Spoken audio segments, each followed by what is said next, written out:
Moving to the County Commission District 3 race, there are 3 candidates in attendance tonight.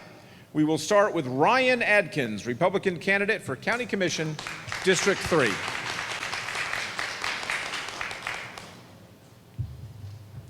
Good evening, everybody. I want to thank y'all for coming tonight, and I appreciate y'all for hosting us, Mike, and the rally, because without everybody getting involved and making things happen, we're not going to have change around here.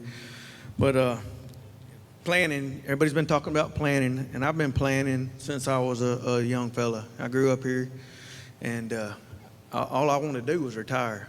I wanted to go out there, get me a pension, come back home and retire, go hunting and fishing. Well, it's like I've told my wife, I said I'm a old soul trapped in a young body, but my body's starting to catch up now. And I just want to give back here. I'm going to tell you a little bit about me. I grew up here. Daddy got stationed here at Whitingfield when I was about 2 years old. We moved out to Berrydale area. I went to Fidelis kindergarten, 8th grade, and I had a great time there. A lot of great, wonderful people, teachers. They laid the foundation on me that helped me get through life. And without thanking them and having what they taught me with them small classrooms that we had, you get all that extra instruction. And I still believe that's some of the best you can have. So I say to all the superintendents, keep pushing for smaller classrooms and class sizes. And that way those kids can get that one-on-one that they deserve. But so after that, I went to Jay and high school, and that was a little bit of a change for me because it was so small at Fidelis, and they were kind of had their own little clique, the Fidelis group and the J group, but we all got together and we all played sports together and got along and had a great time. And I couldn't wait to retire and move back home to be here with all my friends and family and everybody that made this place so special. And I put my name in the hat here. I've been running the longest here out of everybody that's been running for District 3. I started back in February 2019, and I prayed on it. I prayed hard, and I felt like this is what I'm supposed to do. I'm not rich, I'm not poor, but I'm blessed. I have a lot to offer, and I'm just trying to give back. Everything that I've got now, I've worked hard for, it's paid for, but I'm doing this to help the people, and if they want help here, they'll look out and see who's the most qualified, who's the most caring. Because when I retired, let me back up a minute. I'm gonna go over my Navy career real quick with you. I joined right out of high school. I was 17. Mom and Daddy signed for me, and I left. Just turned 18. I spent a lot of time going to a lot of different commands. I was on the aircraft carrier, my first hitch. I was on the flight deck working, chocking and chaining, tractor drive, all that kind of stuff. Just undesignated airman recruit, E1. And I was like, when I first seen that ship, I'm like, man, what have I done? I left this little town to go out here in California, and it was a change. But you know what? It's just like there anywhere else. You become a team. The people you're with, they're your family, they're your friends. They got your back, and that's what we did, and that made the days go by. And before you know it, I was back here. And I looked at stuff, and I just told my wife, I've got to do this. I'm not a politician, but I know right from wrong with all my schooling and all the commands I was at. The Navy put me through some stuff which I had never even heard of. It was airspeed and lean and Six Sigma. That was supposed to be my twilight tour. And I'm thinking, okay, I'm supposed to be retiring. Y'all going to put me through something I don't even know what I'm doing. But they sent me to school for it, and it was based on the Toyota development concept. Is basically leaning out all the waste. So you go through and you make a work center or anything you've got. You streamline the process. You put your tools all right there where you're not wasting time going back and forth to get tools. You make it just run like a machine, and you can do that anywhere. You can cut out waste anywhere. You can save money anywhere. And I'm all about that. I'm all about pinching them pennies and making every tax dollar work for us, for what we want, what we need. But they put me through so many other schools. I was a quality assurance and safety supervisor. We did audits. We had CDI inspectors and QARs, and we made sure everything was good to go. Made sure that the parts were taken care of, the aircraft were taken care of, because there's no second chances if that plane falls out of the sky. You know, somebody dies, and you're going to have to live with that rest of your life. So, you know, I tracked a bunch of high-time components on aircraft, looking at failure items, failure modes. I was a data analyst. I was a logistics analyst. I was like I said, QA and safety, maintenance control, material control, maintenance admin. I mean, I've had so many hats and done so much, not to brag, but any training that they offered me, I took. And why? Because it made me more well-rounded. It made me better at what I did. It made me more of an asset to the command. And they were always looking for me everywhere I went. And I'm glad they rotate us every 3 or 4 years so you don't get complacent at some place, like happens a lot here. And what I want here out of this position is it to be a full-time job, not a part-time job. Like I said, when I first started, I got back here in 15, we moved here, had the house built, and I ran for the county administrator. And I'll tell you right now, from what I'm seeing and what I've been seeing since I've been back at these 5 years, the county administrator is pretty much running the county. He knows what's going on. You want to know what's going on, talk to him. Because these commissioners, a lot of them don't have a clue. You know why? Because it's part-time and they go to 2 or 3 meetings a month, and that's it. Tell me, how can a commissioner know what's going on in his district, let alone the whole county? There's no way he can. You know, and that's the problems we're facing. People aren't involved, people don't care, and that's what needs to change. We need to spend the money on the things that need to be fixed. Public safety is always going to be my #1 priority, taking care of people, making sure people have what they need and are safe. You know, we have a great place here, and it always has been. To me, it's home. I would come usually a month out of a year here on my leave. I'd take 2 weeks on 4th of July and 2 weeks around Christmas and New Year's and come see my brothers and my sisters and my dad. And like I said, my whole plan was to retire and move back home and just live out the rest of my time taking care of my dad. You know, things change. He's gone now, and the house has been sold, and I still got my brothers and sisters, but I got a lot of friends. I've got a lot of people here that need to be listened to and heard, and I'm going to try and be that voice for them, and that's why I was running. If we don't take a stand and make a change, when's it going to happen? I mean, how long do we put up with it? I'm not a complainer. I'm not somebody that sits back idly and watches it happen. I like to make things happen. I plan, I prioritize. You got to. With a lot of my jobs, that's what I always did. And then you have to have long-term and short-term goals and a way to get there. How are we going to get there? How are we going to achieve it? We all know the numbers. We looked at the budgets. We need to get in here. We need to audit everything we've got. We need to inventory everything we've got. And then we need the people involved and committed to say, let's make these changes. Let's focus on this direction. Everything, any asset that the county has, it should be being tracked. You know, I hear all this stuff, well, the drainage ditches are clogged. Well, they should be on an inspection cycle. I mean, I don't understand it. Somebody ain't doing their job.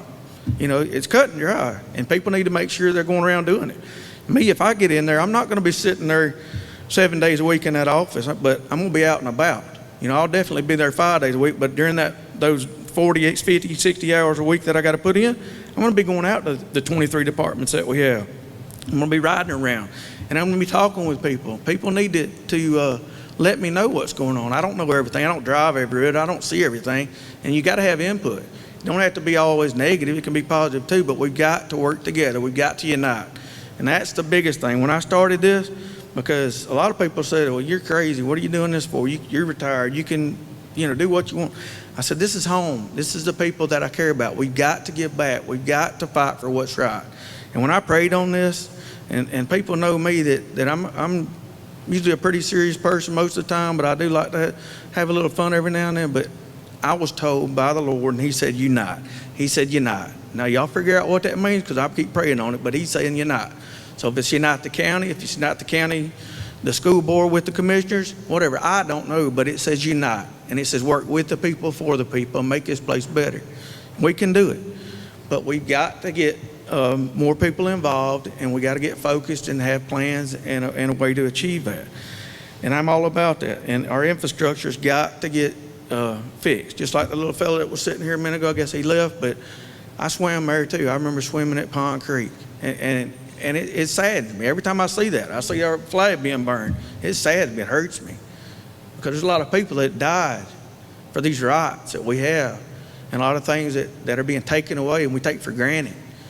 And a lot of people just, are more worried about the dollars than they are about the things that should matter, about preserving the stuff for the future, for our kids and grandkids. So that's my biggest thing that I want to focus on. And like I said, public safety, infrastructure, and then jobs. I keep telling my wife, I said, I grew up here and I left. I could have been a farmer. I was in FFA. I was in auto mechanics. There was a bunch of stuff. Daddy taught me all sorts of things to do. He was retired, and then he was chief of police in East Bruton.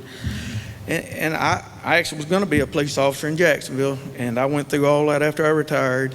And they had a hiring freeze for police and firemen, and I got a call from Andromeda Systems Incorporated, which was a Navy contractor, and they said, "Hey, we'll get you in here." And I'd been 4 or 5 months since I'd worked, and I was like, I got a house payment and car payments and all this debt.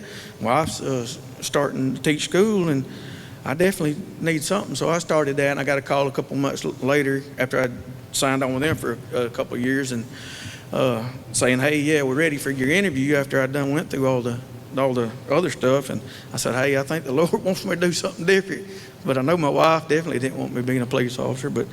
So I did ASI was basically analyzing failure modes. I did it for the UH-1Y and H-1Z Marine helicopters.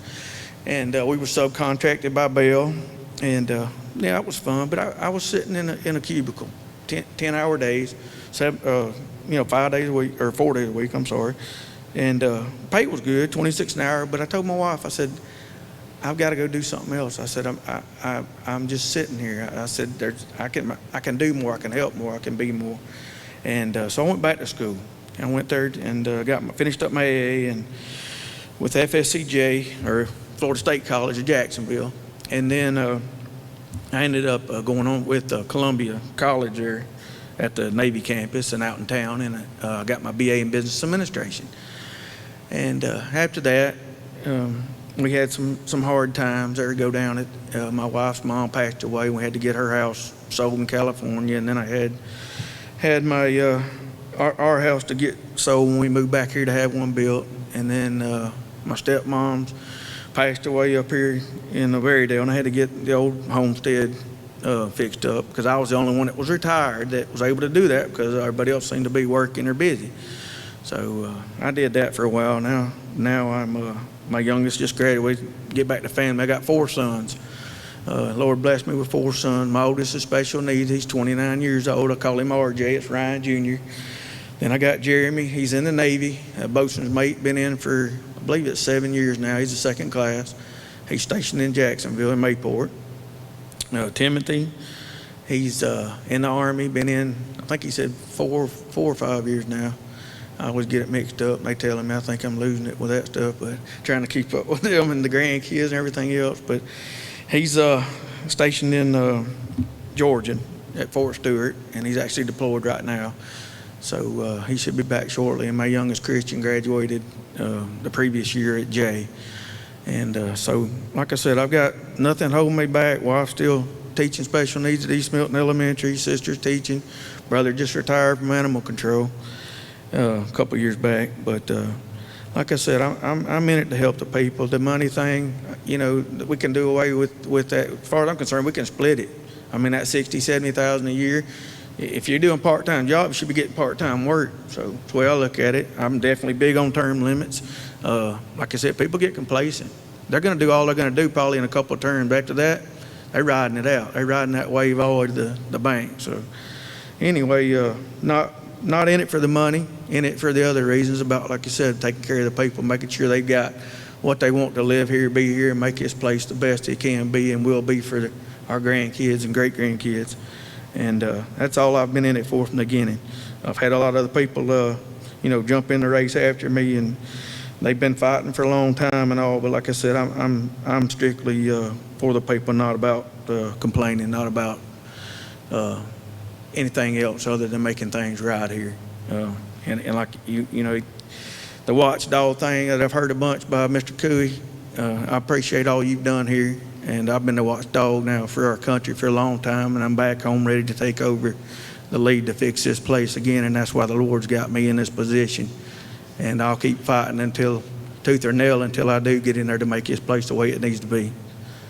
That's all I've got to tell everybody. Thank y'all. God bless. And check me out on Facebook, and I'll definitely make this a place that y'all will be proud to call home. Okay, Ryan Adkins, Republican candidate for County Commission District 3. Thank you.